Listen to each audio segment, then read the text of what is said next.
It takes you back. It takes you back, doesn't it? Honestly, that's why I picked it. I know. That's why I picked it. It just takes me back. Whenever I hear songs like this, my wife has a love-hate relationship with them too. But I do think of her when I think of this song in a good way. They're crazy in a good way. I have to say that. So here we are going down. I guess like what 1990, 89 lane for that song probably. Yeah. I think it's 80, 89, 90 something. Yeah, in there. yeah. Yeah. So right in around the Vanier Cup time. Yeah, so, exactly. So we got a special guest here, courtesy of Mike Nederhoff, for episode 24 of Opening the Echo Chamber with Old Guard Athletics. Before we introduce the guest, just for those who can't see, Mike Nederhoff's here. Jay Beavis is taking a break tonight, just tied up with some other things. Troy Scheer's here, and then we've got Dan Farthing. And for those that are local to Saskatchewan, probably know the name. And it is that Dan Farthing. So the Dan Farthing. But yeah, so that song, when you sent it through, that was the first thing I thought about. I hadn't heard that song in maybe a decade plus. Yeah, and I'm like, oh man, that's back to high school. Yeah. So that's not on the Ironworks playlist? No. No. I don't think it's ever made there. Probably not. No. Yeah. So yeah, I mean, just of all the songs that you could pick, how do you end up on that song? Oh man, I guess that's totally hard to explain. It just takes me back. I think I just kind of looked at some of the things that were like kind of top chart toppers at that time, and this was one that really just kind of resonated with me, and I enjoyed it at the time, and yeah, like I said, a love-hate relationship with 80 songs for sure. What was your pump-up song? Oh my gosh. I don't know. I think I didn't have much control of the ghetto blaster in the Husky locker room, so we had a pretty good mix though, and I think it's funny because I think a lot of teams that are really tight and that end up having success actually enjoy each other's music and tolerate each other's music. The diversity of it. Yeah, I have an incredible example of that. If I could just jump right in right now. Yeah.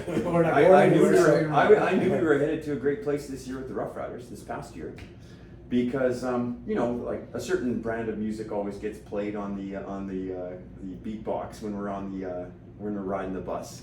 But we beat Winnipeg after Labor Day, and we were coming home, and the Killers comes on. Yeah, we go. Yeah, and everybody on the song knew the words. Mr. Brightside, and everybody, no matter what your age, no matter what your creed, no matter what your color, everybody was singing that song.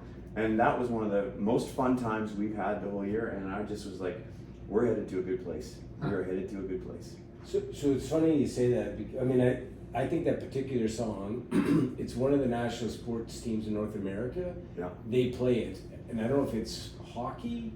I think it's soccer too in Britain. I think that's a huge one. Yeah. So that's a big part of it. But the other one, when you start to talk about like the gelling of the team, the song that the Florida Panthers made famous in their run to the Stanley Cup last year was what you're a hockey guy, Mike. Yeah. You know the one? It's a bebop-y song. Pink was. That was the Oilers. Was it the Oilers? That was the Oilers. Pink Pony. No, it was also the Panthers. The Panthers were. So that was the song that they were all. I couldn't believe seeing the locker room after the game. Doing Pink Pony. McDavid and Brightside are like singing along with Pink Pony Club. I'm like, wow, is this the team bonding song? Yeah, that's funny. That is funny. So for those that obviously our group here grew up in Saskatchewan, so we have like maybe one or two people that listen to this from outside of Saskatchewan, maybe a bit more. But so we're talking about like in your case, you were born here. You were born in Saskatoon? No, I was actually born in Regina, but just a couple of years, and then my dad did his PhD out at UBC, and then so I spent my really young years up to kindergarten in Vancouver, and then found ourselves back in Swift Current. A couple of years there, and then my dad got a job as a prof here at the U of S, and that's what took us up here. So it was early on. I consider Saskatoon my hometown, for sure. So elementary 100%. school. Yeah, most of elementary school and then high school, and university as well, and so High school, Holy Cross. Holy Cross. Yeah. Of course, that's where the football dream started. It was actually, yes, it Well, was. you It's always been a powerhouse. No, my boys went to cross. Your boys went to cross. I mean, so for again, like most people will know of you for different reasons and your kind of athletic history and now on the business side down in Regina. But the first kind of question that we were just before we got on the podcast, I was asking this a little bit, but there are people in the history of Saskatchewan that have done really kind of neat things. Sometimes they've gone outside the province to do that and then come back, or they've been here for a long time, then they've gone outside at the end of it. But to be consistently here in the province, and then in our kind of small little community here where we talk about a lifetime of athletic pursuit, which seemingly like as soon as you were born, you just wanted to be athletic every day. Yeah, right? Just that's how it is. I might probably ask something about that. But you were answering it a little bit before we started, but you've done the entire thing basically in the province. Yeah. And for those that know, a quick summary is athletics in elementary school certainly, but then became noticed for your athletics in high school, which led to going to the University of Saskatchewan, having a really high-level career there, making the Wall of Fame or whatever it's called there. Then drafted second overall in the Canadian Football League. For those that know, that's the equivalent of the NFL, which is a huge deal. For a lot of people don't understand. That wasn't as a Canadian. That was number 2 overall, period, correct? Well, there is only a Canadian draft actually, because American players just get put on negotiation lists and things like that. Okay, So, but it's a draft of Canadian talent. Yeah, but I think it's fair to say those that knew, you were also compared to the Americans at that time. Like it wasn't like you were filling a spot as a Canadian. So there was a pretty high standing, and then you go on and you have a career. How many years? 11 years, yeah. With the Riders professionally, and then for those that can't see it, Dan's wearing legit rider coaching gear because sideline apparel because he's actually with the organization. That's right. Yeah. As a side gig to the business that you built for the last how many years? Yeah. In Regina. So all of this in Saskatchewan. Yeah. So just. And you said it earlier before we started this, not conscious, but somehow it's worked out. Yeah, personally, I just feel like I'm a little biased, I think, but I think it's worked out really well. But no, it's been great. It's been absolutely great, and I guess I could just I'll walk you through that, I guess. And some of the stuff might be a little bit unknown, I guess. Just going to the University of Saskatchewan was something that started maybe in my grade 11 year when I started, or actually even earlier, when I started to go to Husky summer sport football camps. Yeah. And so I got sort of in the face of some of those coaches then, and that was a lot of fun. And I met a lot of guys from around the city as well. Became really good friends with Tim Irvin, who was my quarterback at all of these camps pretty much. And so and so he's still my friend to this day. We spoke just the other day, and when he came and visited. So when things started to go well for me in high school, and I guess I probably would have wanted to go down into the States, maybe to an NCAA college or something like that. I did hear a story that Hawaii was in the mix. Oh, from a quarterback in the Huskies. Oh wow, jeez, yeah. Yeah. Well, it was briefly in the mix. It was briefly in the mix, and I don't even know. Who would choose Hawaii over Saskatoon? Yeah, really. That's. I even heard that. Really? So when Mike sent it to the group text. Yeah. I said, I don't know the backstory, but I do remember there was a rumor that Dan Farthing's being looked at by the University of Hawaii. Yeah. It was a big deal back then. Well, the reason for that was because of another old guard guy, Dane MacArthur, from up in Prince Albert. So Dane MacArthur was a very good athlete from PA Carleton, and his family would always go to Hawaii to vacation. And, I think he just ended up working out for them. And he actually went there on a full scholarship, played 4 or 5 years there, and then he got drafted by the Rough Riders. Maybe I think it was 2 years before me or a year before me, but because he's a little older, but kind of put our province, our community on the map. So they asked him a couple questions, and then he just mentioned my name because he had been hearing a little bit, and there was a few conversations. I'm not going to make it any more than that. Like I'm really. I am though. Okay. Because when Mike texted us, I said I heard that story. Wow. Okay, it was out. It was a news story. I mean, this is before the internet too, right? Yeah, So this is all word of mouth. So it was just a rumor. Well, okay. So you just confirmed how old we are. Well, yeah, so this was pre-internet. So It was at the 7-Eleven parking lot. on 8th Street. Yes, Grosvenor. Yeah, exactly. Yeah, we're all there. So this is 1980. This would have been around 19. Yeah, you're right. 87. 87, right? 86, Yeah, that's right.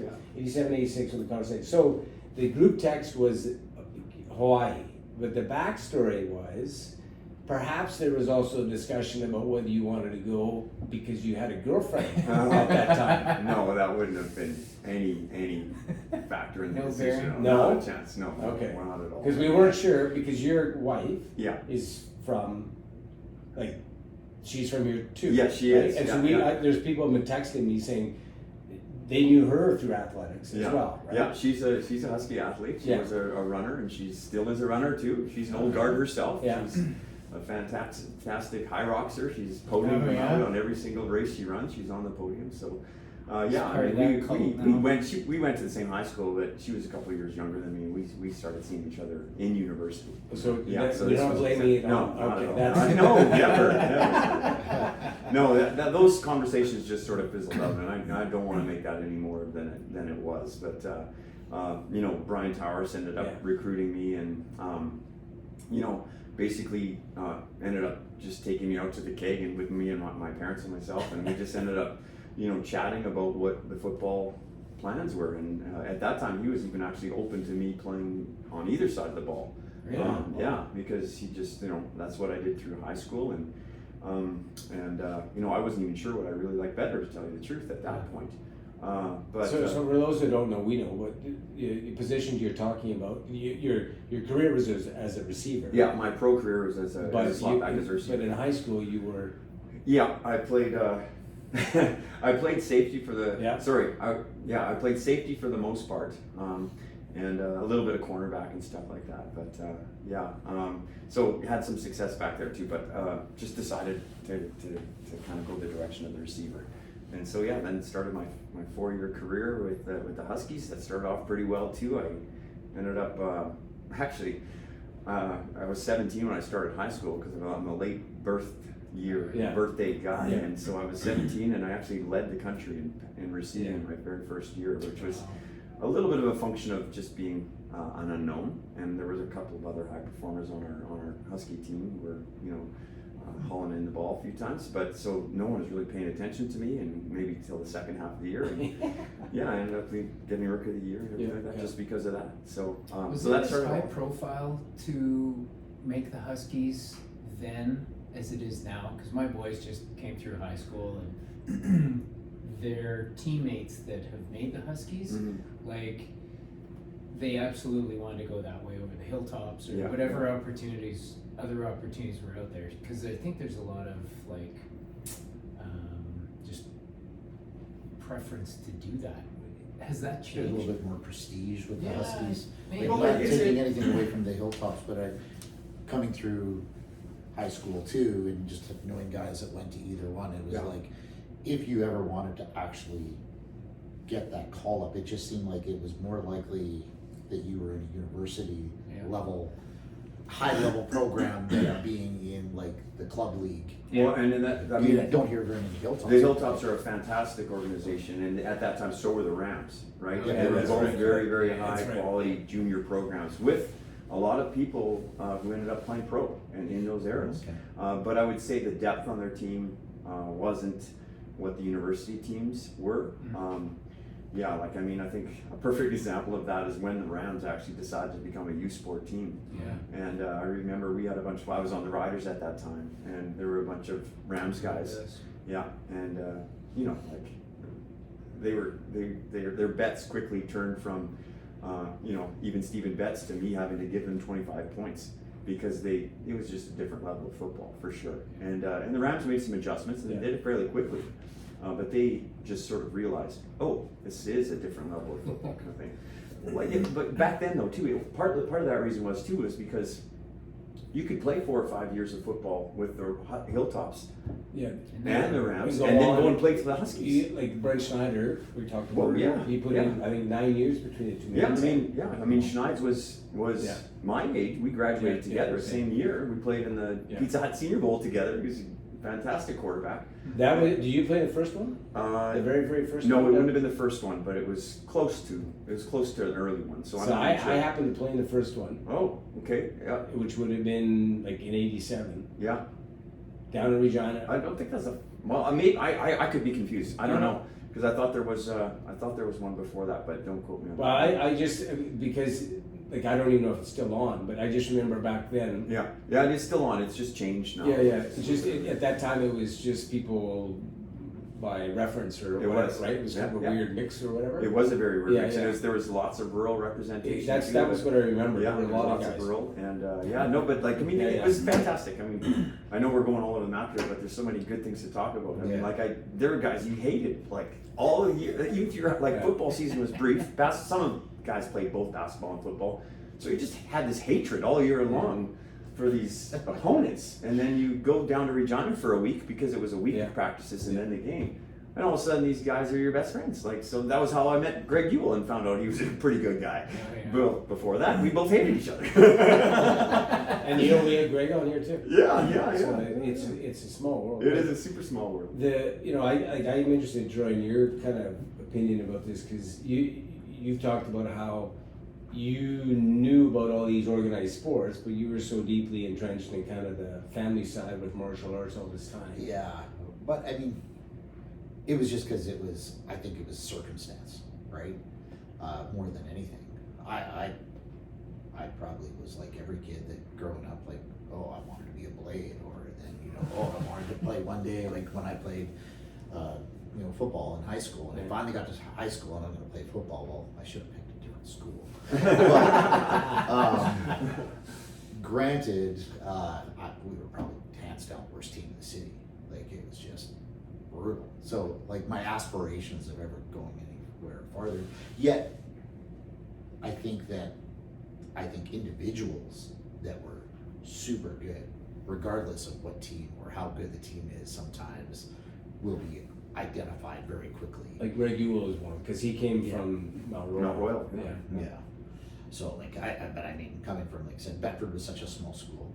Yeah. And There were like I guys said- coming from Bedford too at that time. Oh, I remember a running back named Terry Stopa. He was a little Yeah. years older than Yeah. me, but I think, Yeah. and he was coached by Kelly Bowers at the time, Yeah. I think it was. And yeah, he was quite a tailback. Yeah. Yeah.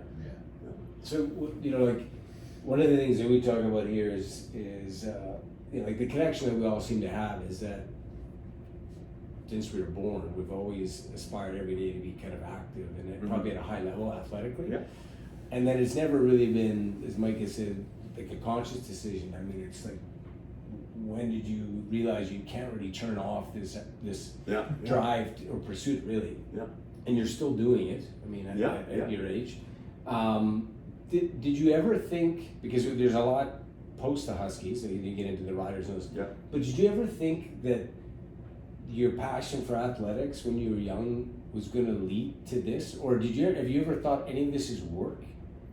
Or like for the rest of us, we have, I mean, Troy's running his business, which is his family's business, and it's his passion and all that, right? Like it's been meshed together. Yeah. You might describe for circumstance, but also that's by choice in a way, or right? Oh yeah, absolutely. But like Mike and I, and then Jay Beavis, the other guy from the OGA Crew, Yeah. we have professional lives that aren't directly related to athletics, but we find a way we just got to keep going with it. But in your case, the whole thing, you now have your own business, but you made it as an employee. You were a rider, so. All the way through, did you ever think, geez, I don't know if I want to be doing sports, athletics every day to make money, or is it just always, no, I just love doing this? It is always, I just love doing this. It really is. I'm not gonna lie. Some of it's been a grind for sure. I think any entrepreneur knows that it is a bit of a grind, and it can be It can be consuming at times, and there are always obstacles and challenges that one has to overcome. But I think it just seemed like a really seamless transition for me every single time it's happened. And I think, like, it was in university when I sort of decided to give kinesiology a try, because I started off in commerce, and I went in there and I was just like, did the first year, and then just was so like, I am never going to own my own business. Why do I want to be here? And here I am owning my own business. I was like, I should have stuck out some of those classes, but a lot of that has been learning on the fly and just leaning on people and things like that. But the introduction to kinesiology was something that was almost like an epiphany to me, where there was science and physics and chemistry that surrounded performing better, and I got to learn about all this stuff in school. Add to that, like, sports psychology and mental training and things like that. I had some really fantastic profs, and just started to gravitate toward it. And honestly, I think it became easy because I was so interested in it, and I actually loved going to lectures, and I actually participated in lectures, which is sometimes what I give my kids crap for, because sometimes they get away with not going to lectures. But I mean, my daughter, she's in law, so she pretty much has to go and participate. But really, honestly, it's like a lot of good happened to going to from going to the classes and having an intellectual exchange with the professors and stuff. I found it engaging. That part of it, it was work, it was school. You had to get a degree. Obviously, there's exams and projects and labs and things like that. But it was something that I actually wanted to learn, and that sort of just morphed itself into. Oh man, this is a long story, but it's the whole process of us changing our Husky football team from a doormat team, 2-6. To, I mentioned I had a personal success in my rookie year, but we got squashed. To, a group of us, a nucleus of us, just, coming from some of the bigger, better schools and going like, no, this is not the way it's going to go. And so we hit the weight room.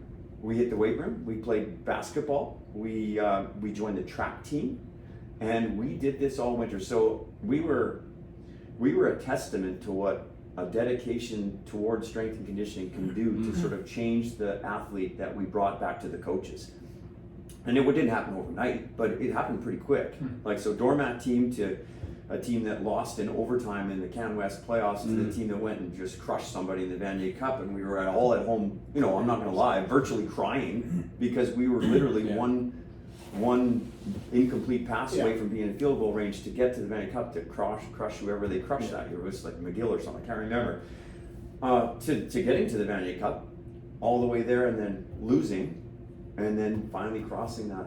And that, to me, that was all strength and conditioning. It really was. It was like. Can you back that up a little bit? Yeah, sure. Because I totally hear what you're saying, and I remember being like 14, playing hockey, and on a farm, I had the shitty weeder weights that were made out of cement. If you dropped them too much, all the cement broke. They turned to powder with the weeder protein. That's what made it solid. It's expired. Let's do And it. I tried to teach myself plyometrics and this type of thing. Yeah. How did you train when you were in high school? And I guess you're in a bigger city, and I don't even know if the school gyms would have been that.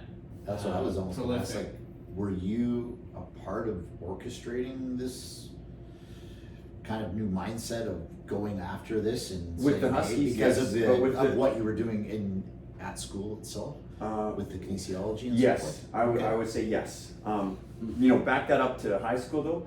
There weren't many of us. We were multi-sport athletes. We didn't specialize. And honestly, Brian Towers used to say that I recruit more from high school basketball games to find my skill position football players than I do from football, because he said this. He's like, "You're a good football player." He goes, "How many times you touch the football in a game?" And I go, "Well, we get 5 catches would be a good game, and then maybe a couple handoffs." So he's like, 10, 12 times. And he's like, "How many times did you touch the ball last night in basketball?" Because it was in the winter when we were. And he's like, "So do I get a better indication of how much dexterity, coordination you have, how you run, how you change direction, how you jump, how you think, relationships between your teammates, and how you trick defenders, things like that?" hell yeah, recruit more from that. And I want to see this. I think the whole multi-sport specialization thing. I know that's a topic of conversation all the time. Yeah. And yeah, I think we're all doing it too early. I think it's gone Couldn't crazy agree right now. Couldn't It's agree gone more. crazy, and I think that it's it's mentally draining on the kids. I believe I really do, even though they won't admit it. Yeah. And I think everybody needs a little bit of a break, and it's ultimately going to make them a better athlete with the skill set that they have to bring to the table. Have you taken Whether that it's approach with your kids? yeah, 100%. Yeah, they all were multi-sport people. Yeah. Fantastically multi-sport. They always did the sport of the season. That's what they did. And then some recreational stuff too. You know, like stuff that's not even, if it's biking or if it's kayaking or paddleboarding or whatever, they like that kind of stuff too. It's just Staying active. Yeah. But I would say with the Huskies, I mean, I guess it was less about us sort of applying our knowledge, but it was more just a different culture. It was a culture shift. It was just a culture shift of realizing if you want a different output, you have to have a different input. Like, it's a simple equation, and thankfully the weight room is a place where that equation is almost always true, and you cannot go wrong with that. Like, there are lots of places or lots of instances in life where that equation maybe doesn't come out the way it should for whatever reason, but in the weight room it kind of does if you put in the time, and if it's on the track too, and if it's doing other things. And I remember there was a group of us that were fairly decent basketball players in high school, but we just chose to go play for Husky football. And so I remember at that time of the year, that era, this would have been Scott Hunseth and Tim Irvin, I brought up earlier, a couple of other guys. Like, we would play a little 3-on-3 with the Husky basketball team, and since it was only half court, we would hold our own. Like, if they got to run us, we'd be, but like, we would hold our own, and I think that made us better football players. But it was mostly in the weight room. Like, we changed who we were, and to be rewarded with championship rings at the end of a 4-year run is like, that's the ultimate reward. When we had Greg Ewell on here, we were talking about this because it was your nucleus that changed the trajectory of that program. Like, it's gone on since the late 80s, early 90s, just to become this, we talk like Little League Texas. Like, it's just produced. But you guys were those guys. Well, you know what? Like, we take pride in that. Yeah, we don't like to say it, but we love it when other people say it because we believe it's true. It's legit. We were in the Vanier Cup 2 years in a row. Yeah. And we could have been close to 3 years in a row, and then the team of the 90s, and then they were the team of the 90s. But the team of the 90s wouldn't have happened without the 89. The 88 loss and the 89 loss and then the 90 championship. But because I know of you from, again, for those that don't know, Dan and I graduated literally the same year out of high school, 87. Yep.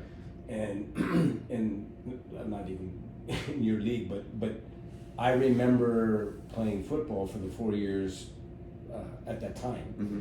And so we go back to your point about like strength training and stuff like this.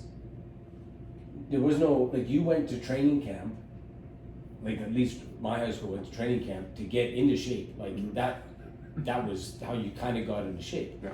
And there wasn't any clear recognition that weight training was even beneficial. Like, it was still that debate about, if you get too big or you get slow, at least like in my circle. Mm-hmm. And so I just remember being a young athlete in the 80s, from 83 to 87 at high school. And there were a small group of like tiny that would go into the weight room, and because we thought like this is some way, and obviously I was a midget, like I was tiny, still am. So that was the only way that I felt like I could get some traction, right? Yeah. And so, but there was no strength and conditioning. There was nothing. Yeah. And so what I'm piecing together is for you guys to have that mindset as you came out of high school to go to the university program and say basically, fuck it, we're like we're a new breed of athletes. That's kind of what you guys did, because I remember watching this crop. So it was you and Greg Ewell, and there's other guys in the city. Yeah. And you guys were different athletes. Like you had muscularity through some weight training, and you looked different than the regular athlete that was just playing the sport. Yeah. And then I can see how, because I wasn't paying attention at that time, and I know the guys that you played with, but I can see how you guys actually went in there with a different mindset, but with some tools to change it. But if you think about it, there was no internet, right? It wasn't consensus that you needed a strength and conditioning program. So you're really, really on the bleeding edge of just pure athletic development by doing that, right? And now it's gone so far the other way, where it's like you can't not have it. Yeah, for sure. It is an absolute necessity, and I would say that we weren't doing now that I know what I know now. I think we weren't doing exactly everything right, but we were moving better than nothing, right? For sure. But I mean, just paying attention to that, I think was an important shift. It was an important shift, and I think that, gosh, there's so many things that you could talk about with it. I mean, like if you're any good at football in high school or even university, it is a 3 to 4 month season. So the rest of the time, what are you doing? Yeah. What are you doing? Some of us are playing multi-sports. That's good. That's perfect. That's what you should be doing. But you have time to weight train, right?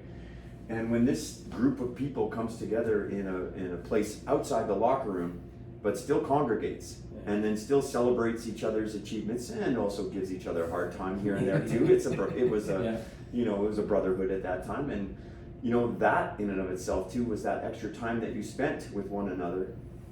That it totally did. It totally did, and I think that is a crucial element of any championship team, right? So I think that and you know what? It actually weeded other people out too, because then there was a new expectation, and some of it was said, and some of it was not said. But the people that weren't willing to do that felt awkward about being in there. Committed. Yeah, they were just like, oh, I got to do this. I'm on side, guys. I'm aligned. Or this isn't for me anymore, kind of thing. And so be it.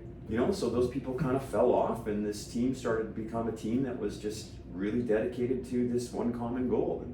And that common goal was more than just being in the weight room. It was like, let's make this our own weight room. So we painted the weights green. Let's I remember we were joking about this. I was talking about Tim Irvin a little bit earlier, but we'd throw the ball in the summer after our summer jobs.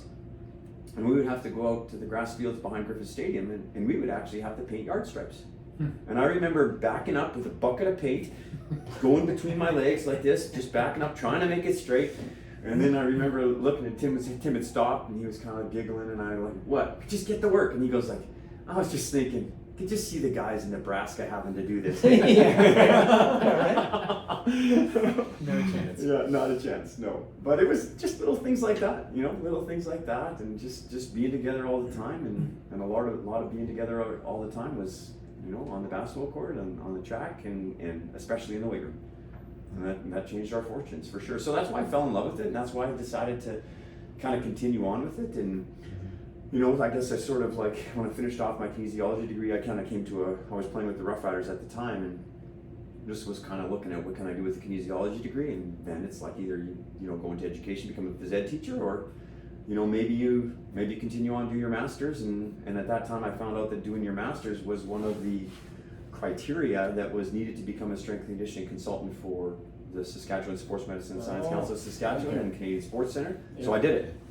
And and I'm glad I did, because that's what kind of got me in. So I did my master's at the U of R, and ended up started working with just amateur athletes that fall under the SAS Sport umbrella. Started training some people in Carm Cartieri's old club in Regina, the Core Club, and then there's a lot of NHL guys that would go back there and train in the summer, and a couple of them approached me at one point and just said, hey, do you think you could help us just do a 3 to 4 month program? And I'm like, sure, I can help you. And then honestly, that's how it all started. Really? Yeah. That period, so the masters, and then starting to get some personal training. That was while you were playing for the Riders in the off season. Yeah, it was. Okay. Yeah, I mean it's you have to do extra work than the 4.5 hours. But the Players Association mandates that the team can only have you for 4.5 hours. This is pro football. 4.5 hours. What? Yes. That's the CBA? That is the CBA. So today still? Yep, still today.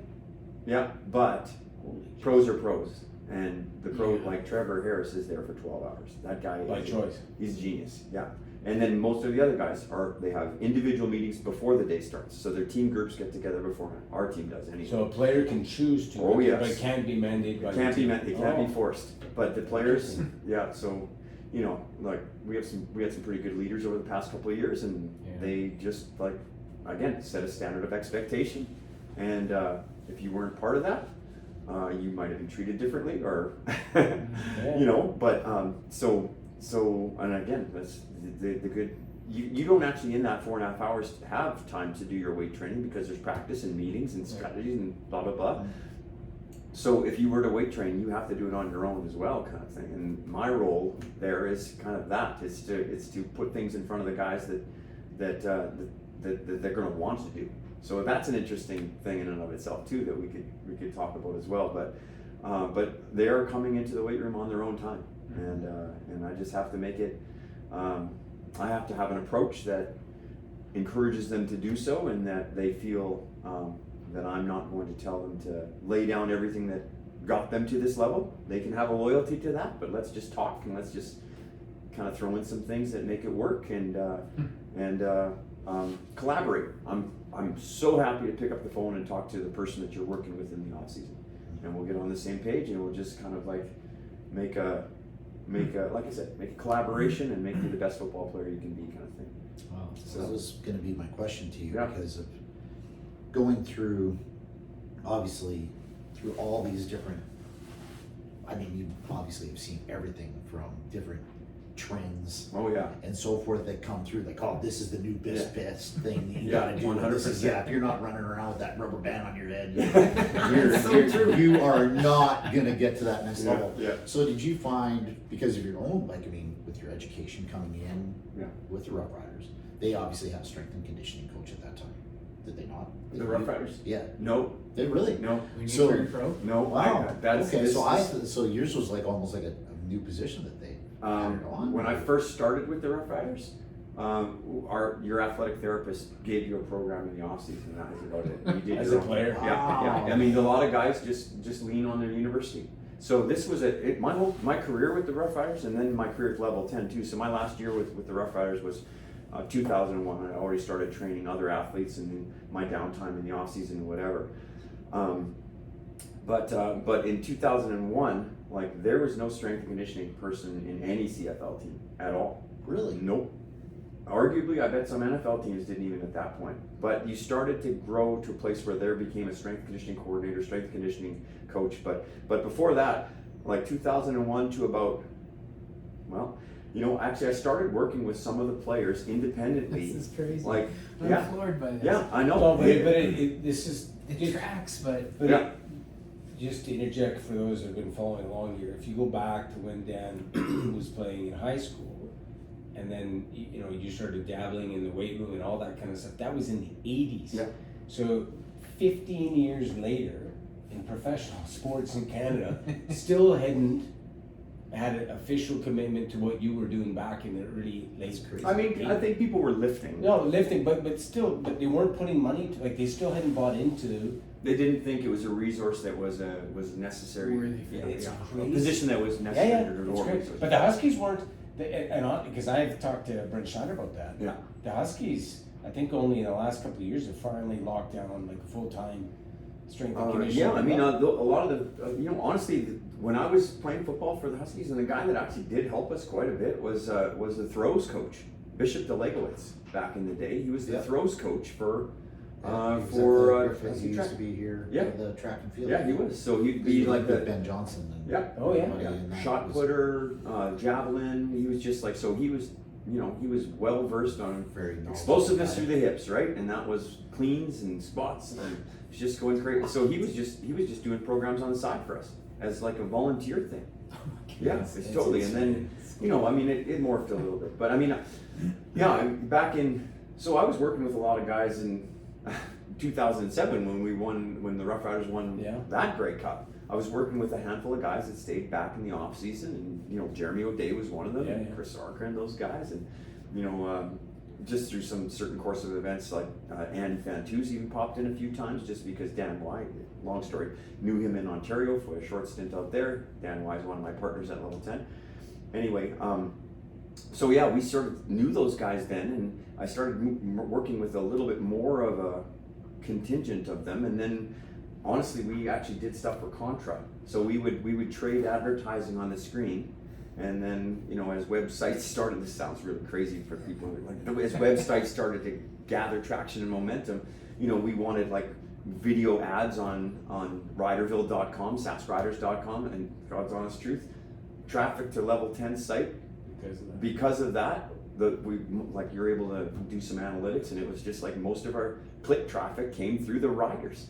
And I was doing strength and conditioning pretty much for free, Contra stuff, advertising on the little Jumbotron and stuff. And then it sort of grew and grew and grew, and then all of a sudden there was an opportunity for me to like get a strength and conditioning job for the team. They asked me to. So Level 10 is your company? Yes, that's right. Okay, because yeah, I'm sorry, yeah, I probably should No, clarify that wasn't mentioned really at all. Yeah. So for those that don't know, so Level 10 is your company that Yeah. works outside of the realm. Yeah, of it's a the sport. rough It's a riding sport as well. performance training organization, but it's also fitness, and that's one of the things that makes it go. It's the personal fitness element of it. And you train all sports there. All sports there, all fitness levels. People that are super fit, that are looking to challenge high rocks races and things like that, and then people who are at risk to have a coronary event while they're walking on the treadmill. And then the sports side of things is the same thing. Pro athletes, pro hockey players, pro football players, down to grassroots soccer kids, so it's the full spectrum on all sides. I mean, I've heard about it. I've got family and stuff that has been in and out of that over the years, living in Regina. But I went on your website recently to look at it. If you look at your website, for those that don't know, it's a large organization that you've built. Yeah, it has. So, I'm not totally clear how many. I don't know if you call them employees, trainers, coaches. I mean, but you have like a big team there now. Yeah. Which started with you and your. Yeah, there's it was just a group of. This is a long story too, but yeah, it was just a small group of trainers that started. That's what I remember. Then it grew and grew and grew, and then my wife, who's not working at Level 10, she has her own physiotherapy clinic. We just sort of came up with the idea of satelliting part of her clinic at our place. Okay. And so it was still provided by Courtside Sports Medicine, was her shop at the time. And they just ended up sending one physio over, and then it just sort of grew and grew and grew. And people just loved the fact that they were getting taken care of under one roof. One stop. Yeah, and that conversations between a therapist and a massage therapist and a personal trainer and a sport trainer, could happen over the counter rather than faxing and emailing and stuff like that, and people just really seem to like that, and that's what's made it come to create an umbrella. I mean, you go to one stop shop. What is this actual size? If you would I don't know if they're called an employee or people that work with you. What is that number? Because on the website it's quite a bit. Yeah, there's some part-time people that have some other gigs going and things like that, but the team size. Let's say. Yeah, the team size is between 12 and 15, and then there are some partner people as well that kind of just are teachers that might come before and after practice. There are some people who are, there's lots of people that are doing two sort of things, and they're very good at training, and we love to have them, and they kind of spell us at very busy times. People like to work out before work and after work. It's impressive. Yeah. And then there's a clinic component of it as well. So there's 3 physiotherapists, 2 chiropractors, 2 massage therapists. And then we've sort of gained status, we've gained status, earned the right to kind of call ourselves a Canadian sports center now. Yes. And the reason for that is we just check all the boxes that are required, but this sort of formula is one that honestly, to tell you the truth, it has to exist in Saskatchewan, and honestly I think it's probably going to be the model that is going to happen across the country, and I'll tell you why. We had an Olympic reckoning, obviously. I think Canada did, and I think that there has to be some introspection as to how we're using our resources to help athletes get on the podium. So let me tell you what the deal is. With Saskatchewan, we have a small population, and that population is divided between 2 small cities. And these 2 small cities exist basically in an argument of if they get that, we should get that, right? Yeah. So what it does is sometimes it shoots ourselves in the foot because we don't have the resources to have a bricks and mortar Canadian sports center. They have one in BC, they have one in Calgary, they have one in Manitoba because they only have Winnipeg. They have one in like a couple in Ontario, and then they also have some in Quebec, and then also in Atlantic Canada as well. We, on the other hand, don't.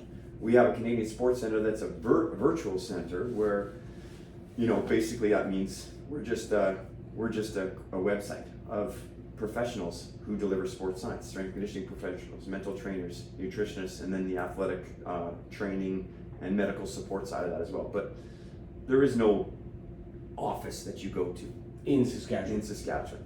But, so we came up with this model then of, hey, if we're an organization that checks all your boxes that they do have in Whistler or in Victoria or in Calgary, if we have the athletic therapists, if we have the mental trainers, if we have the relationships, why don't you guys just hang a shingle? And then all we want you can hang your sign. We'll pay for your big sign too, because we love the prestige of being called a Canadian Sports Center. And all we need from you to be able to make this all happen is that you're just going to buy sessions from us. So you don't have to pay for a building. You don't have to pay a lease. You don't have to pay for admin staff. You don't have to pay for. This is your internet. 1 year of commerce coming through right Yeah. Yeah. So honestly, like every dollar that they spend in Saskatchewan with the Canadian Sports Center is spent with athlete contact. So we're delivering service to an athlete all the time. It's not wasted on big buildings and things like that. Right. Yeah. So honestly, if we want to sort of reallocate resources so that, so that I'll say this because Katrina LeMaydon was a friend of mine in Holy Cross as well, and my wife as well, and she's probably one of the most accomplished Canadian Olympians ever there was, and I remember her telling me like, her parents had to pay her rent until she was 30 some years old because like that's what the Olympics pays, and and she accomplished everything that she accomplished with a lack of resources in my mind. Despite. Yeah. So she should have been supported more, and all of her athletes maybe if they're on that path, and if we deem that as an important thing, maybe there's an argument against that too. But if we deem that as something that we want to pursue as a nation, and if we want to have that sort of success, then I think we need to look inside and see, can we do this better? Can we do this better so that money that is directed for this program is getting to the athletes? This is the same mindset you had when you joined the Huskies, and there was no weight training, no shitty program, like you weren't winning. Well, you're taking the same approach throughout your entire lifetime. Is what I'm taking from this. Well, it's funny. I had this conversation with someone not too long ago, and I just said it's always about a push for improvement, right? And I think that if you have an athletic background and you're always trying to just find another level of functioning or performance or how an outcome can be that much better, that's kind of just how you tick, right? Like it's just you're always looking to just how can this be a little bit better, or how can I just shift, move the ball forward? I guess is a good way to put it. And I'm sure it drives some of my partners crazy and stuff, but I really am always like that. I'm just always really thinking that there's got to be a better way. There's got to be a better way. There's no standstill at all. No standstill. So this is, we kind of get into the personal side of this a little bit, but this Old Guard athletics community, the connector from a mindset perspective is the statement, those that can't turn it off. Okay. So and then so this is the thing is when you say that to someone that's that person, they get it. Like, you don't have to explain it. Usually it comes with a smile and a laugh. It's like, oh shit, that's me. And then it usually comes with what you just said is that kind of approach and mindset in life. Okay, but it's comes off of athletic pursuit. Is not the statistical majority. Like it's the minority. Right, like that's like what you're describing here. What Mike said, and Troy's done this with the martial arts in Saskatoon and Saskatchewan. It's the same thing. Like people like you guys, you're shaping society through that mindset because you're the statistical minority, And the reason the shape takes place is because you can't turn it off. Like it's an unbreakable thing. Mm-hmm. So if you're pursuing this, and happens to be athletics, with competency, you know, your 1 year of commerce or right, but you know, the science back on all this. All of a sudden, people like Troy, like yourself, Mike's done it in his way, but it shapes things. Because this is it's not a 1 year thing, it's not a 5 year thing. Like what you've described, it's a lifetime. Yeah. These people look and say, oh, Dan Farthing, oh yeah, okay, he's successful in football, he got, you know, got his break or whatever. No, like, you've been doing this your entire life. So when you get to 56 or 55, whatever you are, 57, whatever, right? Mm-hmm. It's not an overnight, like, success thing that you randomly got. Like culmination. Yeah, you just been, our mantra is like campaign on, right? Like it's just one campaign after the next, and then you go from, in our world we talk about how you're still in great shape, but you know, the physical part, it changes over time, but the mindset never changes. No, yeah. And so like Troy, we joke about like, Troy was a professional, like a fighter, so his body is not as good as it I have was. questions. I have questions for you. But you're right. So you understand you're transitioning on the physical side. Yeah. But the mindset's there, and Troy is known as like the MMA, you know, the martial arts genius, and he pours it into his plays. Yeah, yeah. And it's just fascinating to listen to you, because a lot of people would just see the accolades that you exactly, all this kind of stuff.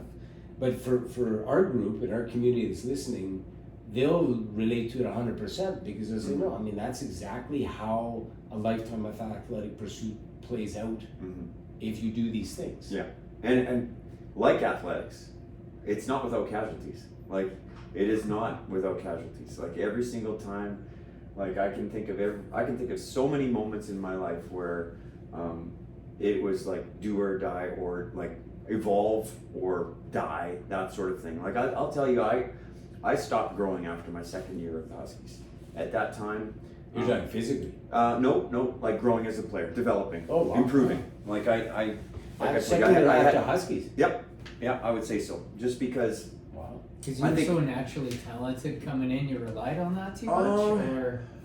No, again, this is a huge conversation, but I think that something that makes you elevate is competition, or what the challenge that you have to face. And then so when I was 17, 18 years old with the Huskies, and then playing against some of those guys that had played for the Hilltops and the Rams for 4 or 5 years, you know, I had to dig deep to kind of like emerge, you know, like it was quite a step up from high school. And then after that, you are who you play against. You are who you play with.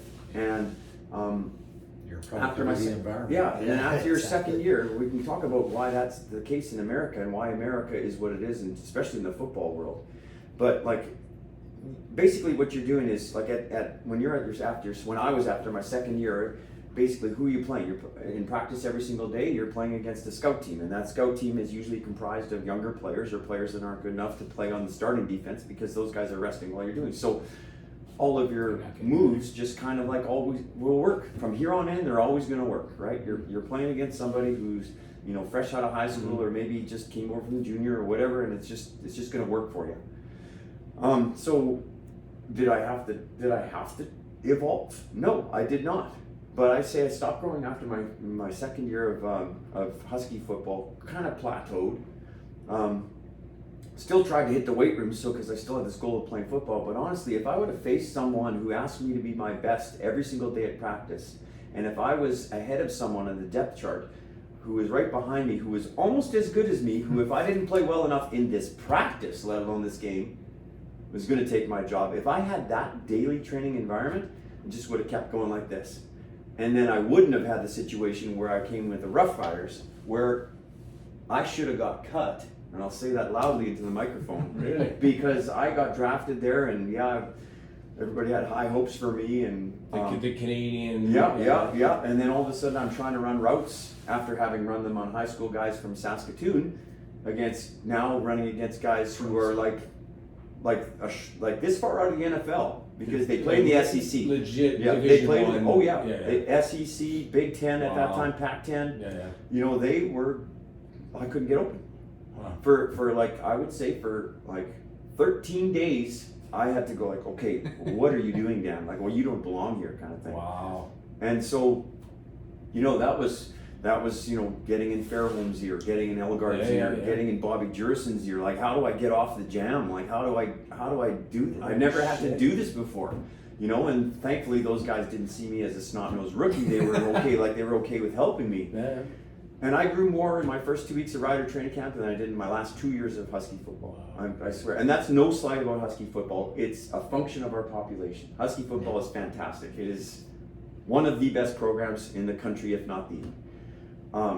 But we are a function of our population. The daily training environment is not what I described, what exists in Florida, where you are like, you're pushed from someone across you who's going to beat you more than half the time.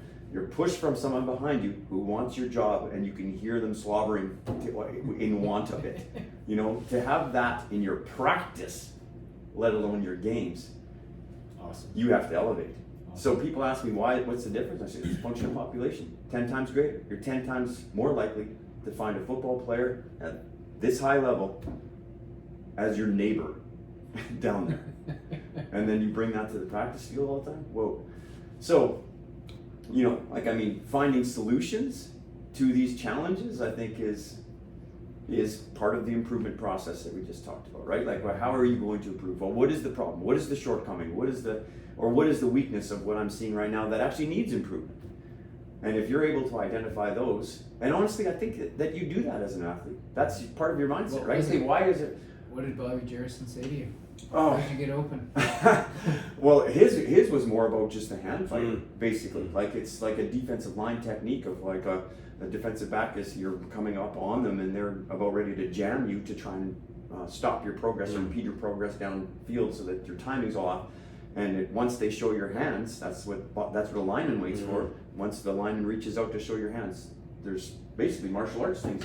If I could go back in time, I'm telling you, I'd take a few martial arts classes. You see, Because they would be instrumental in helping shed people's hands. so you've seen all that footage of Aaron Donald before he retired. Yeah, right? yeah. So this is the Hall of Fame defensive lineman for the LA Rams. Okay. 100%. Martial arts. Yeah, Yeah. like knife, the stuff you guys train. Yeah. He was doing knife work, rubber knives. Yeah. But it was all knife work. Wow. Off the line. So he was coming off the line, and Yeah. his trainer had rubber knives, and he's jabbing them, and Aaron Donald's like fending them off Incredible. Yeah. to get around them, because that's exactly what it was. And then obviously he's weight training and everything else. But Yeah. like I'm the hand fascinated fight- by that. I'm Yeah. fascinated by that stuff because it wasn't what I did in football, and it's such a cool thing that you play on a team that so many different skill sets are required, so many different body types are required. But just going over there and looking at defensive linemen at the side of practice, I watched it today because I was saying to my intern, take a look over there. Like, that's karate, that's taekwondo, that's martial arts. And they're doing things like this, and just the old Karate Kid, So I want, and that's what it is, really. Yeah, it totally was. And that's how they're getting rid of people. And that was one of the things that I learned. There was countless other things that kind of helped me elevate my play, so But I could actually carve out a decent career. But I'll say. How many cups? Oh, 0 cups. We went to in '97. We went there. Thinking back here. Yeah, no, '97 we made the Grey Cup, Yeah. but we ran into Doug Flutie. Oh, yeah. And we were Good one of the 2 teams that beat the Toronto Argonauts that year, but they were, I mean, you remember that team. It was like Doug Flutie and Pinball Clemens and Drummond and Mookie Mitchell, and then their defense was Mike O'Shea, and just go on and on and on. It was like, we needed a miracle that day, that's for sure. So 0 cups. But if you count that 2008 informal, or 2007, informal working with the team, been strength and conditioning with the team for 2013. Got a ring last year too. So Yeah. maybe that's how I get in the Hall of Fame in the CFL, just as a coach. I was curious because you were saying, like, obviously, you said you didn't feel you were at that level when you were surrounded by these other athletes that were coming up from the South. And that kind of brings me, like, how is your career being for injury-wise and so forth? And have you found, because you're basically your own trainer then, and I feel like now, like, even when I was younger, like, I think I would have avoided a ton of injuries if I was probably under a proper strength and conditioning program. Yeah. on top of what I was doing, because a lot of times that's where I think that's we're kind of fault of our own sword, because we focus maybe so much on the skill-based portion. Yeah. But that's your armor. Yeah. So how is your career? Because I mean, you've had a long career, and in that position, like, you're taking a lot of physical damage. How have you?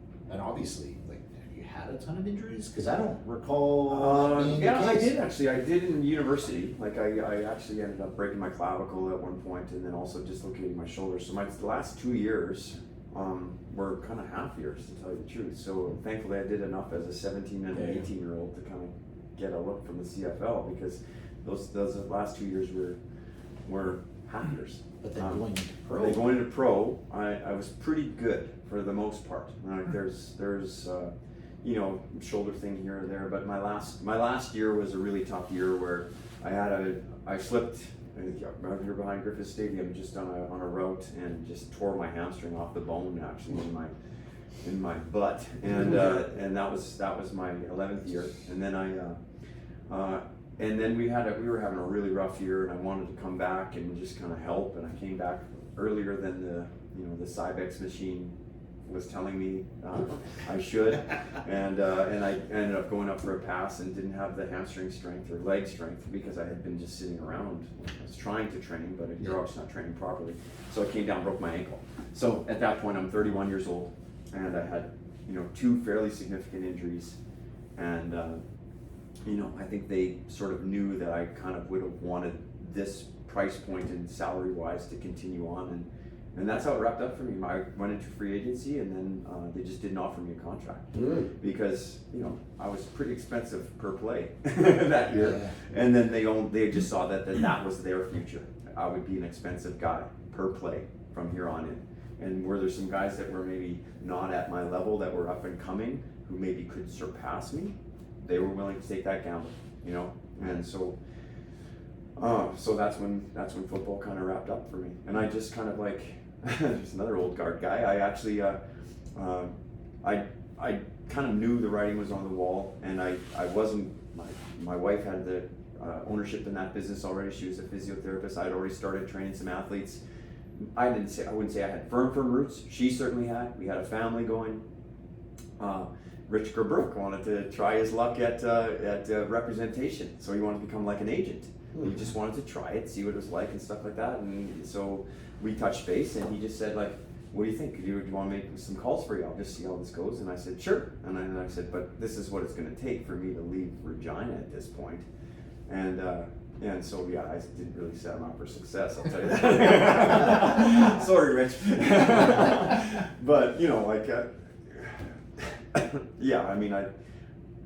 people knew my injury history for that last year too, and again, 31 years old, and so. So do you think that was more of just years of wear and tear on the body that caught up to you? No, I think it was a slip, and then it was just the secondary injury was a function of that. Yeah. I played 11 years, Yeah. and the NFL average career is 3. Yeah, like that's what I'm just That's blown really away. Like, impressive. There's awesome. That means your strength and conditioning coach made your armor pretty unreal. That's kind of what I'm getting. I don't think there's any. I think you're downplaying who you were and are. It was a big part of that. Because we talk about this. You can have professional athletes who actually aren't qualified as members of the All Guard athletic community, meaning they will do what they're told to do as professional athletes, but as soon as they're not the athlete, they're not getting paid to do it. Yeah. They're not waking up every day thinking about how to get better athletically, looking after themselves, which is why I would go so far as to say there's guys in our camp right now that aren't doing what they need to do to be a pro athlete. This is my point, right? Totally, Yeah. they aren't. I just know they aren't, because They they come and they get clearly stiff. can't turn it off. They can shut her down. Yeah. Right. So this is, but I think Yeah. Troy's right. Like you've just been consistent all the way through, and I think just we always have about 90 minutes, so it's kind of a neat way to turn it around, because one of the things we talk about, the vision statement of the community is lifetime of athletic pursuit is earned, learned, and to be shared. So the last part we kind of try to bring back, and I know your family background a little bit, but it's like at 31, you're facing the end of your professional career. You've got other things going, but now the family's starting. And so the sharing part is not only have you gone on with like third-party people and all that, but your family, like your children, are part of this now too. Okay, so I don't know your daughters per se, but your son is pretty well known in the community now. Yeah. Your son he's not just good; he's a unique person. Yeah. Right? He's what they call a freak. Yeah, freak. But he's and so those who don't know, so Theron, right? Yeah. So he was just and I was supposed to be there. Oh, you were? Yeah, because one of my best friend's daughters at that level. Okay. Yeah. They're from BC. Yeah. But I didn't go. So I was telling him to watch with Aaron. Okay. And so obviously he goes there. So we're talking about the world of powerlifting. Yeah. Yeah. Which is different than Olympic lifting. So Yes. powerlifting is the big three: squat, bench, and deadlift. Yeah. And so your son Theron is now legitimately one of the top people in the world for his weight class in this sport. Yes, thanks to him, the Canadian and actually the Saskatchewan 93 kilogram squat record is higher than the world record. Correct. Yeah. Yeah. Because you can't break a powerlifting Which is a a world weird record at a national competition. It has to be an international competition, and I think it's because there's some element of subjectivity to the judging. Yes. In terms of like, did you get the appropriate depth? Did you lock out? Did you pause? Did you listen to commands? And so they don't want people of the same nationality bestowing someone with a global title when, it's not. He's saying, "Bring it on! I'm ready for the He totally is. international He totally is. He's like we're going to South Africa this summer, and he is for sure. I mean, we're working on it. But yeah, he's going to go for it there and try and post a result that. So just share some numbers here, because It's- we talked this a little bit. Yeah, on the pod. numbers, because I've seen your son in the gym, Yeah. and I mean these numbers they're almost like, when you think of it, it's almost like defies physics. It totally does to me too. Like Right. like we Because don't. you grew He's up- stronger than everybody on our team. Well, every single guy. not on our even- football it's team not is even stronger. No, it's not even close. It's not even close. Like And the other part, it's not even close on an absolute level. It's not close. Like his actual poundage he's lifting isn't close. But then when you calculate how much he doesn't weigh, yeah. because he weighs under 200 pounds. Yeah, when he's lifting. just in around 200. So it's this GL points they call it, Yeah. right, or something like that. Yeah. It's the strength to body weight ratio. He's just off the charts with that. I think he's like 2 in Canada, and like that's all weight categories, all levels, and things like that. But yeah, they're. I don't even understand kilos that well. Still, to tell you the truth, I have to do the math, pull up the thing and everything. But like, yeah, it's like a 731 pound squat. Yeah, no, it's it's insane, and it's a deep squat. Like your Oh, yeah. your hip crease has to be below the level. of It's your not a feet. football squat. No. It's all the way down. And yeah. the deadlifts are like a little bit sumo and stuff, and he doesn't like that either. He'd rather see it be more strict and knees between the elbows and stuff like that. But because that lends itself to some advantages for some folks with certain body dimensions. Yeah. But the bench press is impressive too. They have to set that He's barbell over 400. on. Yeah, he's over 400, and you have to put it on your chest and wait for a And press pause it. command. Yeah. And I'm telling you, like it's that so would strict. like I would be dead. I would be absolutely dead. I would. There's no there's balance. There is no There's balance. no You have balance. to set it on your chest and wait for press. And, So and, it's- and the other thing is your foot and your ass. So there's a whole connection to the floor as well. So you Oh yeah. yeah, You can't be lifting your hips and you can't be flipping upside so down. you go They to- do some pretty crazy Yeah, arches. there's big to the arches, back, but yeah. you have to keep shoulder, ass, feet, all these have to be connected. Yeah. You go into a regular gym and fucking guys are like all over the place bouncing it. And Gymnasts. it's just right. So It is, yeah. I mean, he's. Yeah, I mean, I'll talk about my whole family, I guess, Yeah, too. yeah. But during COVID is when Theron sort of started just lifting because he was a couldn't play football guy. Yeah, he was a football rumor guy. coming out of Regina. Yeah, he was. And I think actually Florida recruited him, and he was a pretty good player. But he got sour on football because, well, they asked him to play both ways. Lobola started shrinking in size, and they were used to lots of success. And when they started shrinking in size, I think some of the players started playing both ways, and I told you I played both ways, but as a receiver and a defensive back, there's some plays where you could run around untouched, and just not be in the mix, and work hard to get yourself in the mix, but it still wasn't what he went through, which is starting running back, starting Sam linebacker. Yeah. So you're either getting This so was nuts. yeah, he just like it wasn't enjoyable. Yeah. Like he was just hurting it was- all the time. Every day he was hurting. And so it just got sour on it. And so when COVID hit, he did play senior year after that, but he just started lifting. He just started lifting, and you know, honestly, his body started to change, and I think he was actually thinking about like bodybuilding, but then his strength just kept on going, which doesn't always happen, I guess, if you're doing certain things. But his strength just started going off the charts, and there was this one. He just put a clip online once, and it was him doing like a Bulgarian split squat with a barbell on his back with 315, and his knee went to the ground, and I'm sure he could do way more than that now, but then he was like a grade 11er, and he touched his back knee, and he comes back up, and somehow, some way, this made it to TSN, and it was on TSN Sports Center and on their Instagram or something like that, and everybody was just having fun with it. There was stitches and comments, and it just changed, and I think he just made him swell with pride. It would have me for sure, and and he just went off with it. Started just loving life, and he's found his thing. He definitely has found his thing, and he's apparently has the perfect body dimensions and the work ethic to become a fantastic squatter, and he's done that. Yeah, and just not because it's not so much about the accolades, but it's really about how you set him up, and it sounds like your wife too. Like you set your children up for some examples, and we talk about this too, right? Like, and he's taken it in his own way. But it's interesting because it all like these concentric circles. The young people that I know, so my sons are the same age, and so then there's a powerlifting group where I'm at that's that age, and they know him.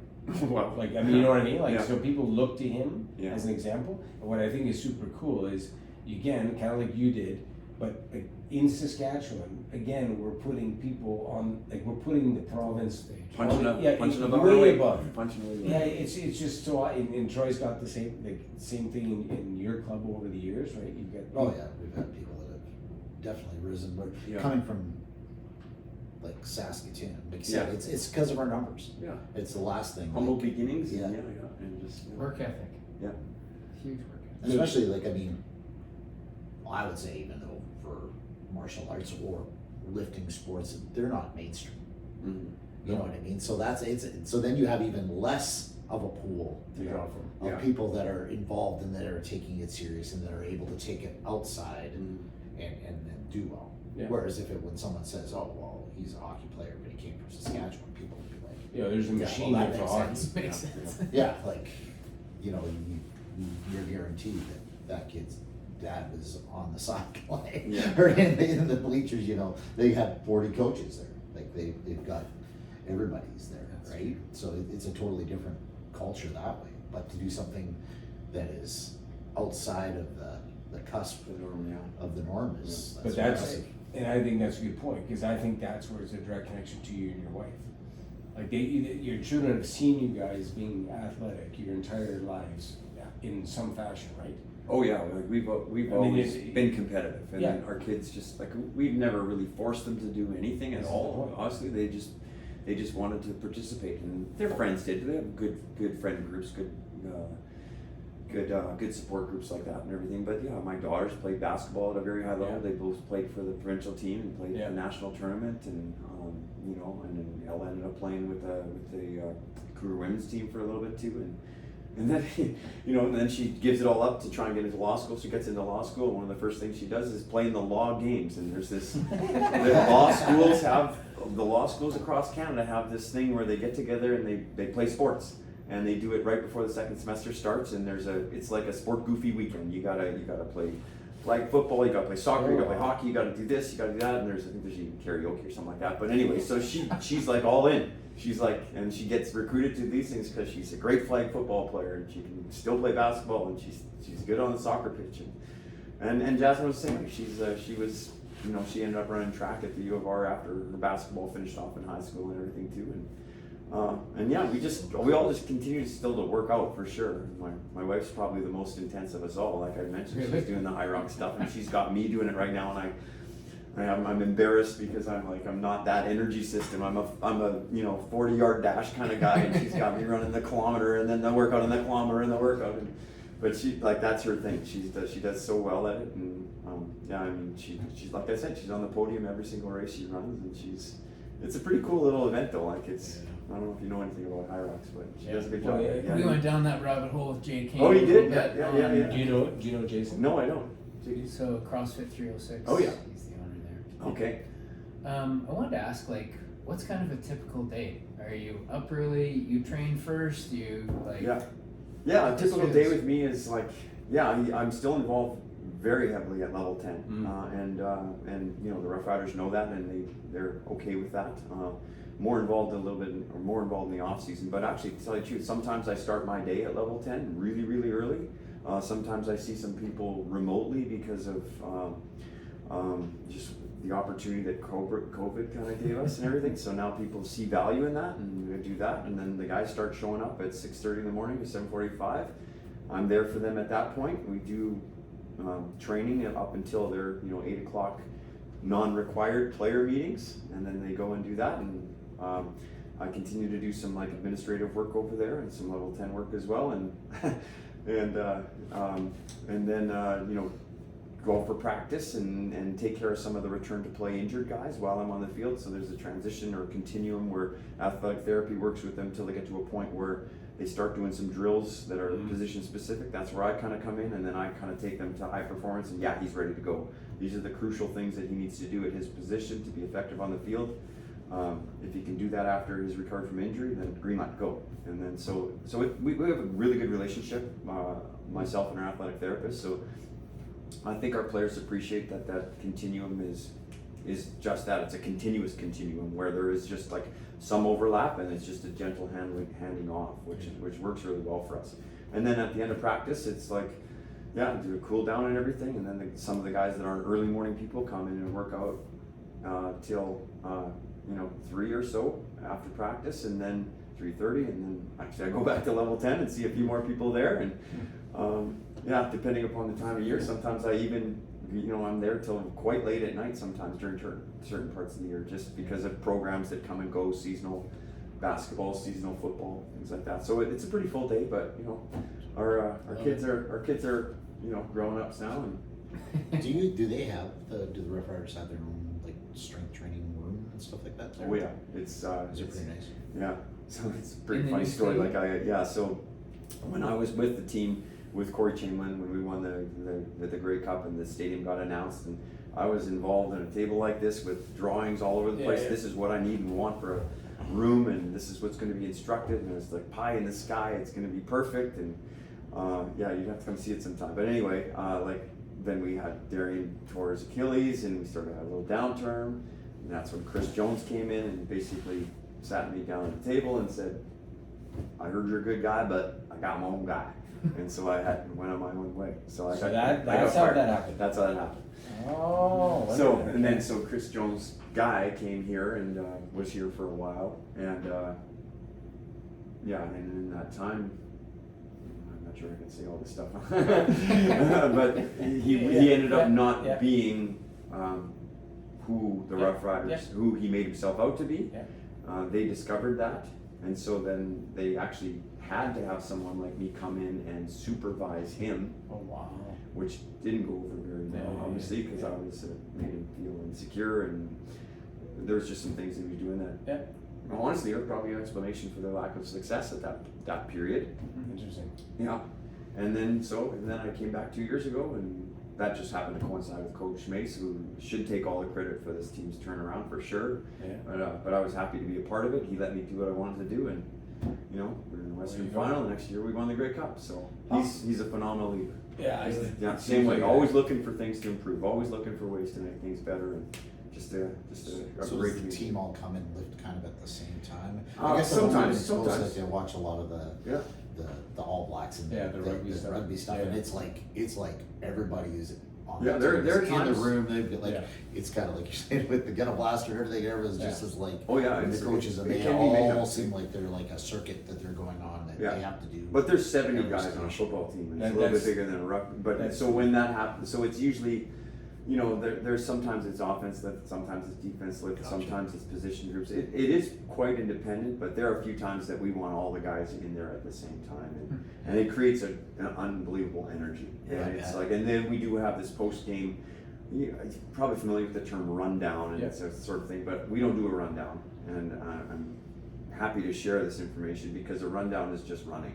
And you can do agilities and stuff like that too, but ours is a weight workout. Like we do a weight workout with a corresponding stretch for the muscle group that was just exercised. And the guys love it, and their bodies feel 100% different 2 days after, because the day after and 2 days after are the worst 2 days in a football player's life, really. So if you can provide something for them that helps them regain their mobility, which is, you know, different than the old days. And if, you know, you were to ask me what I see as the evolution of strength and conditioning, yeah, I did some correct stuff with those tried, tested, and true traditionals like the bench, the squat, the dead, those sorts of things. But there was really less of an emphasis on quality of movement and range of motion and healthy range of motion, and that is a huge emphasis right now. You know, I got to see Sidney Crosby train once when I lived in Toronto. He was at the gym with his trainer, and lightweights, all explosive mobility stuff, and I was just blown away watching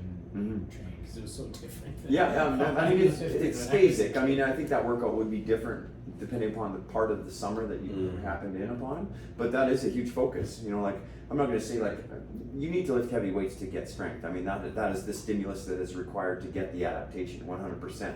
You're not going to be strong if you're just lifting light weights, but lifting light weights through a full range of motion, with doing that in multiplanar fashions and stuff, it's just like, that is the holy grail in terms of like strength conditioning, keeping people healthy long term, right? It's more than just those big movements that you know, we always joke with our son. He's got good range of motion and everything too, but you know, his adaptation is very specific to what he's asking his body to do. So. And do you oversee nutrition as well? No, I don't. I do have some input, but I've convinced the team to operate like a Canadian Sports Center. Like, bring this. There's a reason that the Canadian Sports Center has different disciplines, all represented by different professionals. There's too much to know. Like, there really is. It's like, and we collaborate, but we also stay within scope. And I lean on him, and he leans on me, and so he was a big part of what we made in terms of changes last year as well. And I'm kind of joking. Changed over the years. Oh, it's changed huge. Like guys used to try and save money and come in with McDonald's all the time, but now they get fed all the time, and it's like they have the audacity to complain about some of this stuff. And I'm like, I feel like the old guy and just saying, when I'm like, you know, things have totally very much changed. collaboration between you and the other strength and conditioning coaches with the other teams. We have everybody kind of key, or is that there's one hold it to themselves? Yeah, people. If they got the guy who runs around with the band on their head. Yeah. Like, does everyone have their own secret weapon that they think that they've got in their deck there, or what? I don't know that there are many. I mean, if you're keeping up with what you should be keeping up with, I don't think there's anything that's a huge secret anymore. But we do actually talk twice a year. We have this annual general meeting, and we do go through a lot of different things. There's tons of technology being used, which is kind of cool too. We're tracking the athletes through every practice and watching the yardage and monitoring player load, just so as not to overdo it on them, and you know, watching max decelerations and accelerations. Yeah, it's all GPS. It's gyroscopes. It's like accelerometers. It's craziness. And you know there's lots of data. There's more data than I have the ability to look at, to tell you the truth. But you know, there's things like that. There's an ACL mitigation program that's a project from the NFL. They're just trying to incorporate certain exercises that they believe are the things that would prevent non-contact ACL injuries. They believe it's founded in, you know, glute stability and alignment and core. And so a lot of these things are embedded into our warm-ups and cool-downs and workouts, and everybody's participating and submitting data. The NFL has asked the CFL to also do it. So yeah, there's lots of crazy things that are beyond the bench press and squats that are going on now. Well, Sure, but at my facility, I have a strength and conditioning coach there, Ryan Sadaway, that runs like hockey conditioning camps and so forth. And one of the things that I think is pretty unique that I haven't seen really anywhere else that he has is like, it's like this wheel that's on this platform. Yeah. And so if you explosively squat up, it rips you down. Yeah, it's just a like you've flywheel, got to be yeah. able to, Yeah. I can't remember what the name of what it is. Yeah, but- it's a flywheel, but Tension. yeah, there's lots of Yeah. different brand names of them. I think there is one that's patented. I think the So do you patent guys is- use similar stuff like We, that as well? there's lots of cool things that we use for sure. Like, I mean, we have a belt squad, we have but a lot of my stuff is like basic, and you make fun of the band on the head, but it's true. There's lots of gimmicky crap that's out there that is just like gimmicky, and it's going to make someone rich in the short term, but then all those people that gravitated toward are going to gravitate back toward a squat rack, and they're going to get themselves under a barbell or a dumbbell or over a barbell. Fundamentals. Yeah, really, honestly, but it's an interesting world that we're living Well, in. that seemed like that was like the trend. I even know, like with mixed martial arts, and when people were training, initially you had all these guys were coming to it was functional training. Yeah. That was the catchphrase. Oh, we got to do functional training. So Yeah. then everyone was doing kind of like CrossFit workouts, or they were doing all this different stuff. But then it was just like, well, if you're doing so much of your technical workout, that really you just want to have those fundamental. You want to have that squat. You want to have that heavy deadlift. You want to have, and you don't want to have a lot of skill lifts because you don't have the time to put into it. Be proficient at it. Yeah, you're just trying to develop strength. I to heard keep an you interesting in comment about class. functional training at a strength conditioning conference that I went to. It was just basically like, okay, so your elbow moves like this, it flexes and extends like this, it's a hinge, and that's how it functions, right? So moving it like that is functional. So in a sense, a bicep curl is a functional training movement because that's how your elbow functions. And so to your point, if you're flexing and extending your 3 lower extremity joints, that's a lot of what describes a lot of sport movement, right? So, absolutely. but that's a squat, or that's a lunge, or that's a step, so it's like, it's pretty functional because that's how you function. So to go and find crazy pieces of equipment or move in kind of, strange ways to try to, I mean, there's a time and a place for everything, and some of it is innovative, some of it is to break the monotony, but there's a lot of great things that are out there. I would say the foundation of every person's quality strength and conditioning program are those traditional exercises that just have to be a part. There's got to be an upper body push, there's got to be an upper body pull, there's got to be a triple extension in your 3 lower extremity joints, there's got to be core training, there's got to be rotational training, there's got to be anti-rotational training. You got covered. That's pretty much it, right? Like, so you're gonna always go back to those tried, tested, and true things, and then maybe do some things here and there for injury resiliency to build up some resistance to injury, and then you got it covered. So, but there's. I think if you would have had this back in your day, man. Well, I wish I did. Well, so, I okay. wish I did. So 100%. So just we gonna come down the last kind of 2 minutes here. 2-minute warning. 2-minute warning. But this We've got so much we have to cover. I know. Well, you're gonna come back. So, Yeah.